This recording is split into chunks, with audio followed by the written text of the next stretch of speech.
안녕하세요. 뉴질랜드의 헬렌입니다. 하루하루 어떤 나날들을 보내고 계시나요? 어떤 분들은 정말 무료해 이렇게 말씀하시면서 하루하루를 보내시는 분들도 계실 거고요.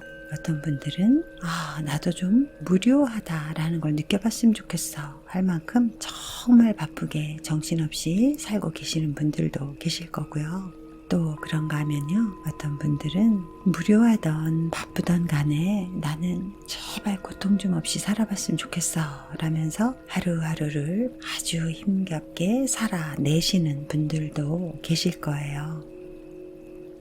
고통 없는 사람 아무도 없을 거예요. 우리 인간들은 그렇게요. 종류가 좀 다를 뿐이지 크던 작던 다 각자가 가지고 있는 나름의 고통 속에서 살고 있습니다. 각자가 가지고 있는 문제들을 깊이 들여다보면요. 누구는 경제적인 것 때문에 힘들고, 누구는 인간관계가 힘들고, 누구는 건강이 고통을 주고 있고, 그런 다양한 고통 중에서도요. 자식 키우는 거는 정말 힘들어. 자식은 정말 내 뜻대로 되지가 않아 라고 말하면서요.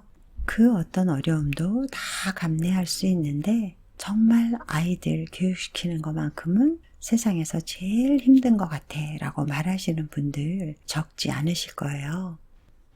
표현 방법이 우는 것밖에 할 수 없는 아기들인 경우에는요, 그 울음을 이해할 수 없는 부모인 입장에서는 울음도 나왔다가 화도 났다가 야단도 쳤다가 심지어 극단적인 부모인 경우에는 아이를 때리기도 하고요. 심지어 던지기도 하고요. 그렇게 힘겹게 아이를 키우다가요, 조금 커서 말귀를 알아듣는가 싶으면 아이들도 나름대로 자기 주장이라는 것이 생기게 되죠. 그래서 부모들이 말하는 대로 듣는 것이 아니고 자기의 생각을 표현하기 시작합니다. 그래서 부모 입장에서는 대든다는 표현을 쓰죠. 제대로 된 인간굿이라며 살아가기도 버거운 덜 익은 인간들이 어줍지 않게 이렇게 부모가 되다 보니까요. 아이를 낳아 키우기 시작하면서부터는 전쟁 아닌 전쟁을 하기 시작합니다. 무조건 엄마 말은 들어야 돼 라고 강압적인 엄마 역할을 하는 분들도 계시고요. 어쩔 거야 내 자식인데 하면서 오냐 하면서 키우는 분들도 있고요. 저도 그런 어설픈 사람이었기 때문에요. 아이를 낳을 때 조금은 두려운 마음이 있었습니다. 내가 과연 내 앞가림도 제대로 못하는 주제에 아이를 낳아 엄마 노릇은 제대로 할 수 있을까라는 생각이 굉장히 컸습니다. 그런데 아이 둘의 엄마가 되었습니다. 지금은 직장을 다닐 만큼 성인이 되어서 다 컸지만요.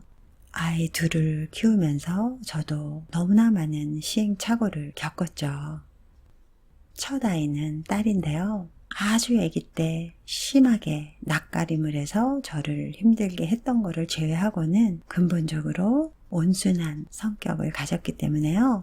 제가 충분히 대화를 나누면서 키웠다고 생각합니다. 조금은 터울이 있게 둘째 아이를 낳았는데요. 둘째 아이는 아들이고요. 아주 아기 때는 우리 딸처럼 낯가림을 하지 않았기 때문에 이렇게 수월하게 아기를 키울 수 있을까 할 정도로 1, 2년은 키웠던 것 같습니다. 자아의식이 생기고 의사표현을 하고 말을 하기 시작하면서부터 무엇이든지 자기 의견이 굉장히 중요한 아이였습니다. 주변에서는 참 별나게도 키운다 하는 소리를 들을 만큼 저는 대화를 하면서 이해를 시키면서 키웠다고 생각을 하는데요. 우리 이 아들아이는요, 3살 때서부터 이 아이는 벌써부터 사춘기인가 할 정도로 너무 심할 정도로 자아의식이 강한 아이였어요. 주변에서는 야 정말 너니까 키우지 아무 엄마나 쟤 어떻게 키우니 할 정도로 정말 조금은 어려운 아이였는데요. 아이가 타고난 본성을 좋은 쪽으로 승화시킬 수 있도록 도와주는 것이 부모 역할이라고 굳게 믿고 있었기 때문에요. 저는 이 아이의 기본적인 속성을 굉장히 존중해 주면서요 키웠습니다. 제가 마음공부 반에서도 계속 말씀드리는 건데요. 타고난 본성이 있는데 그 본성이 조금은 폭력적이다. 그러면 얼른 엄마가 알아차려가지고요. 그 아이가 주먹을 쓰더라도 좋은 쪽에 쓸 수 있도록 방향을 잡아줘야 된다고 저는 늘 강조를 하거든요. 그냥 놔두면 깡패가 될 수 있지만 그 능력을 보듬어주면 나중에는 경찰이나 형사가 될 수도 있잖아요. 저는 모든 것에는 양면이 있다고 생각하기 때문에요. 좋은 쪽으로 승화시키면 된다고 생각하는 사람이기 때문에 우리 아이들을 키울 때도요. 아이들이 가지고 있는 속성을 가능한 긍정적인 면으로 보고 키웠는데요. 제 아들 같은 경우에는 한 7, 8살쯤 됐을 때 이야기인 것 같은데요. 그렇게 어려서부터 자기 주장이 강하고 자기가 계획한 대로 해야 되고 자아의식이 아주 강한 아이였기 때문에요. 저는 가능한 아이에게 강제로 무엇을 시킨다거나 제 계획대로 아이를 끌고 간다거나 하는 거는 아예 하지 않고요. 아이가 할 수 있는 바운더리를 만들어서 케어를 했었습니다. 그런데 제가 가진 방법과 온갖 지혜와 모든 것을 다 동원을 해도 안 되는 부분이 있더라고요. 아이가 무슨 문제를 일으킨다거나 나쁜 짓을 한다거나 폭력적이라거나 그런 것이 아니고요. 식구들이 오늘은 야외 나가서 뭐를 하자 하면 어디 갈 건데요? 거기를 왜 가요? 가서 뭐 할 건데요? 다 들어보고 자기 마음에 들지 않으면 나는 안 가요. 이런 식으로 하고요. 학교에서 누가 자기보다 조금만 자기가 모르는 지식에 대한 거를 이야기했다 싶으면 도서실에 가서 책을 잔뜩 빌려와서 그 책만 계속해서 읽고 있기도 하고요. 어려서부터 그림을 잘 그렸는데요. 자기보다 그림을 좀 잘 그리는 애가 학교에서 있었다 하면요. 몇 권의 스케치북이 다 없어질 때까지 그림만 그리고요.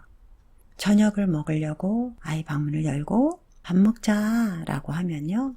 나 지금 뭐 하는지 안 보여요? 나 지금 이거 끝나고 먹을 거예요. 그런 식으로 소리를 지르는 거예요. 자기 계획, 자기 생각, 자아의식이 그런 식으로 너무 강하다 보니까요. 얼마나 힘들었을까 짐작이 가시나요? 그런데요, 저는 이런 얘기를 다른 또래 친구 엄마들한테는 이야기를 못합니다. 아니 애가 저렇게 공부도 잘하고 올반하고 도대체 뭐가 걱정이에요? 그러면서 은근히 제가 오히려 아들 자랑을 하고 잘난 체 하는 것처럼 들릴까 봐요. 저 혼자만 물론 제 남편하고 가슴앓이를 해야 됐습니다. 여러분 108배 의미를 아세요? 우리가 겪는 모든 고통이나 걱정이나 두려움은요. 우리의 눈과 코와 입, 귀와 느낌과 우리의 생각으로서 이루어지는 거 아시죠? 우리가 흔히 말하는 이 6가지 기관 안입이 설신의 그거를 통해서 보는 대상이 있고 듣는 대상이 있고 각각의 대상이 6가지가 또 있겠죠. 그것이 합쳐져서 6 곱하기 6해서 36이라는 숫자가 나옵니다. 그런데 그 고통이나 우리가 느끼는 모든 거는요. 과거에도 있었고 현재에도 있고 미래에도 있습니다. 그렇기 때문에 거기에 3을 곱해서 108이라는 숫자가 나온 것입니다. 그래서 불교에서는요. 우리가 인간으로서 느끼고 겪는 모든 번뇌, 망상, 고통을 108번뇌라고 표현을 하죠. 결국은 인간이 느끼는 모든 고통을 말하는 거죠. 우리가 알게 모르게 겪고 있는 많은 힘든 문제들은요. 우리가 어떤 방법으로든 정화를 시키고 우리에게서 없애야 되는 것이 마음 공부입니다. 우리가 그런 고통을 없애기 위해서요. 종교에 따라 누구는 기도를 하기도 하고요. 절을 하기도 합니다. 108번뇌를 없앤다고 해서요. 108배를 하는 의미이기도 하고요. 저는 그걸 알았기 때문에요. 참 오랫동안 우리 아들을 키우면서 생각을 했었습니다. 다른 사람들한테는 너무너무 예의 바른 아이가 왜 나한테만 이렇게 힘들게 하는 걸까? 나와 저 아이는 무슨 인연으로 만난 걸까? 그러다가 제가 마음 공부를 하면서 저 아이는 나를 공부시키기 위해서 내 아들로 태어나서 이렇게 열심히 나를 공부시키고 있는 거구나 라는 걸 알게 됐습니다. 그러다 보니까 어느 순간 너무 평범한 이 엄마가 저 아들을 이해를 못하고 있는 거더라고요. 108배가 의미하는 것이 무엇인지를 알았기 때문에요. 매일같이 108배를 하던 시기였습니다. 그래서 아들이 잠든 방문에다 대고요. 아들에게 108배를 하기 시작했습니다. 수억 년을 이어져 오면서 맺어졌던 인연일 텐데 그동안 알게 모르게 지었던 많은 나의 잘못을 용서해 달라고요. 그렇게 일주일 정도를 아들이 잠든 방문 앞에서 108배를 했습니다. 어떤 일이 일어났을까요? 정말 거짓말처럼요. 밥 먹으라고 부르던, 학교를 보내기 위해서 부르건 제가 아들의 이름을 부를 때 네 하면서 너무 부드러운 말투로 대답을 하기 시작하는 거예요. 그리고 지금 저녁 시간인데 지금 먹을 수 있겠어? 라고 물어보면요. 네, 엄마 잠깐만요. 금방 끝나고 나갈게요. 이렇게 얘기를 하는 거예요.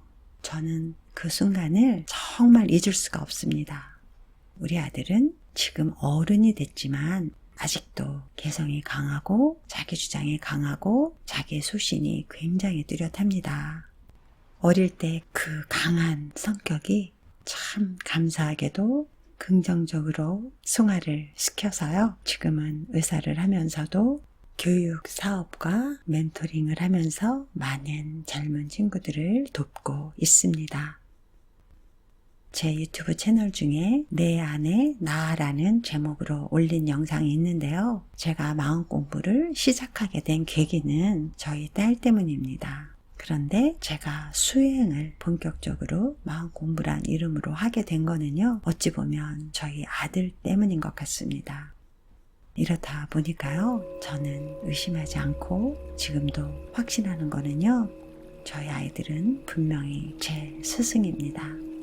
그래서 저는 매일매일 공양주들이 스님들께 음식 대접하는 마음으로 한 끼도 소홀함 없이 저희 아이들에게 밥을 해주고 도시락을 싸주고 있습니다. 여러분, 지금 부모의 역할을 하고 계시는 분들이라면요. 자식은 나의 소유물이 아니고요. 나를 가르치기 위해서 이 세상에 태어난 나의 스승입니다. 그거를 명심하신다면요. 아이를 나의 소유물인 것처럼 내 뜻대로 내 그림 안으로 넣으려고 하지는 않으실 거라 믿습니다.